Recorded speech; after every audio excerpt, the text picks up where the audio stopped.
Hello viewers, আসসালামু আলাইকুম। আপনারা সবাই কেমন আছেন? আশা করি ভালো আছেন। আলহামদুলিল্লাহ, আমিও ভালো আছি। আমি আবারও আপনাদের মাঝে একটি ছোট্ট এবং সিম্পল রেসিপি নিয়ে ফিরে আসলাম। রেসিপিটির নাম আমি দিয়েছি হলো মুসুরির ডালের ডিম ভাপা। তো মাছ মাংস বাসায় না থাকলে অবশ্যই একবার ট্রাই করে দেখতে পারেন বাসায়, আশা করি অনেক ভালো লাগবে। তো চলেন এই রেসিপিটি শুরু করার জন্য যা যা উপকরণ লাগছে একবার দেখে নিই। এখানে আমি 1 পোয়া পরিমাণ মুসুরির ডাল নিয়ে নিয়েছি। তারপরে আমি নিয়ে নিয়েছি হলো 7 থেকে 8টা ব্রয়লার মুরগির ডিম। এটা আপনারা আপনাদের পছন্দ অনুযায়ী ডিমটা নিতে পারেন, আর এটা হাঁসের ডিম দিয়েও করা যেতে পারে। এরপরে আমি নিয়েছি 2 থেকে 3টা পেঁয়াজ কুচি। এখানে আমি 2 থেকে 3টা পেঁয়াজ কুচিয়ে নিয়েছি সুন্দরভাবে। এরপরে আমি নিয়েছি হলো 8 থেকে 10টা কাঁচা লঙ্কা চিড়ে নিয়েছি। এরপরে এটা আমি স্বাদ অনুযায়ী নিয়েছি, আপনারা আপনাদের স্বাদ অনুযায়ী নেবেন। এরপরে আমি বাটা মশলা এবং গুঁড়ো মশলার ভিতরে নিয়েছি হলো 1.5 চা চামচ আদা বাটা, 1.5 চা চামচ রসুন বাটা এবং 1 চা চামচ জিরে গুঁড়ো। এখানে আমি ডালটা বাগার দেওয়ার জন্য নিয়েছি হলো পেঁয়াজ কুচি, রসুন কুচি, আস্ত জিরে এবং শুকনো ঝাল। আর নিয়েছি হলো স্বাদ অনুযায়ী লবণ, পরিমাণ মতো হলুদ। তো চলেন মূল রান্নাটা শুরু করার আগে ডিমের পুরো প্রসেসিংটা দেখে নেওয়া যাক। তো এখানে আমি 7 থেকে 8টা যে ডিম রেখেছিলাম তা একটা পাত্রে ফাটাই নিছি। এখন আমি এতে স্বাদ অনুযায়ী লবণ অ্যাড করব। দেখেন আমি লবণ দিয়ে দিলাম। এরপরে আমি অ্যাড করব হলো হলুদের গুঁড়া। এই যে আমি এখানে হলুদ দিয়ে দিলাম। দেওয়ার পরে আমি ডিমটা ভালোভাবে ফাটিয়ে নেব। এবং দেখেন আমার ডিম এখন ফাটানো কমপ্লিট। এটা আমি গরম পানিতে দিয়ে বয়েল করব। তো দেখেন আমি গরম পানিতে দিয়ে বয়েল করার জন্য একটি কড়াই অল্প কিছু পরিমাণ পানি দিয়ে দিয়েছি।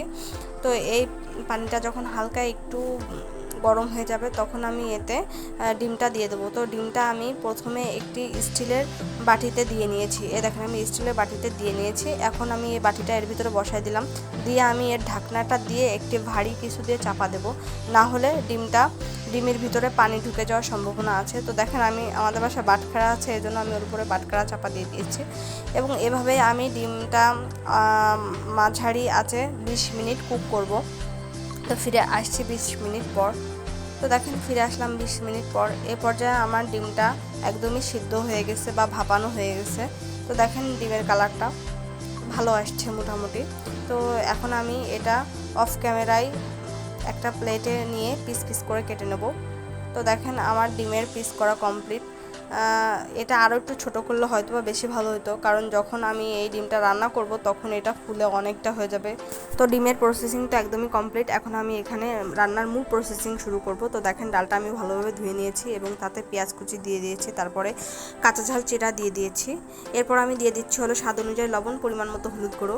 এরপর আমি বাটা মশলা এবং গুঁড়ো মশলা দিয়ে দিচ্ছি। এখানে আমি দিয়ে দিয়েছি রসুন বাটা, তারপরে জিরে গুঁড়ো, এবার দিয়ে দিচ্ছি আদা বাটা। এরপরে আমি দিয়ে দিচ্ছি হলো তেল। এখানে আমি সয়াবিন তেল ব্যবহার করতেছি এবং বাগার দেওয়ার জন্য আমি ওখানে সরিষার তেল ব্যবহার করব। তো দেখেন আমি সয়াবিন তেল দিয়ে দিয়েছি। এবার আমি ডালটা ভালোভাবে মেখে নেব। তো ডালটা ভালোভাবে মেখে নিতে হবে যেন মশলাগুলো ডালের সাথে ভালোভাবে মেখে যায়।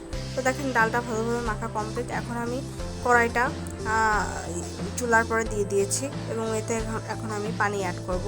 তো এখানে আপনি ডালে যতটুকু ঝোল রাখবেন ততটুকু পানি একবারেই অ্যাড করে দেবেন, কারণ পরবর্তীতে তো এখানে পানি অ্যাড করা যাবে না। তো দেখেন আমরা অল্প একটু পানি দিয়ে দিয়েছি, কারণ এটা আমরা গামাখা রাখবো।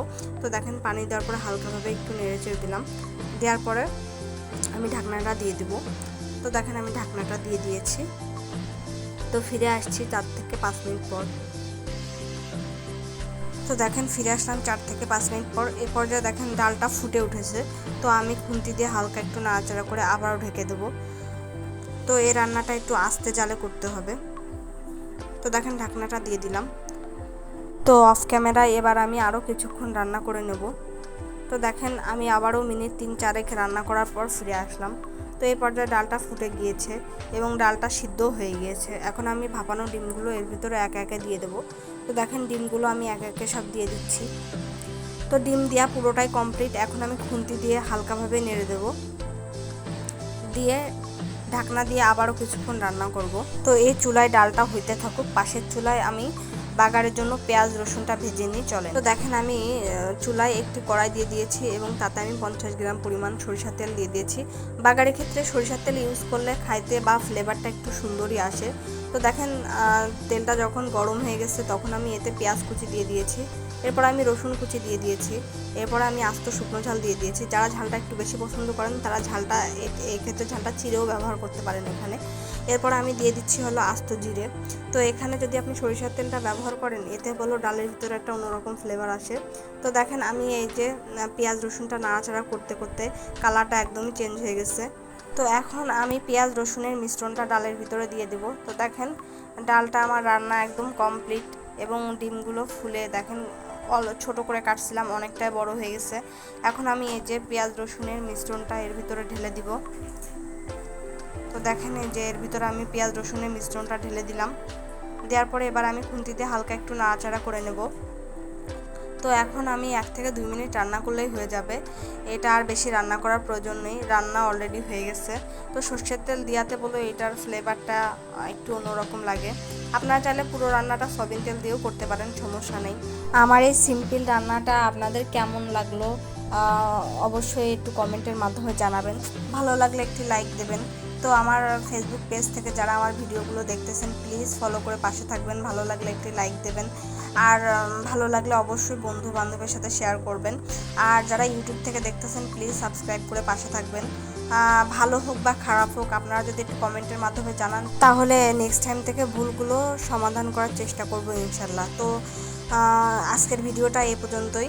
তো সবাই ভালো থাকবেন, সুস্থ থাকবেন, আমার জন্য দোয়া করবেন। আল্লাহ হাফেজ।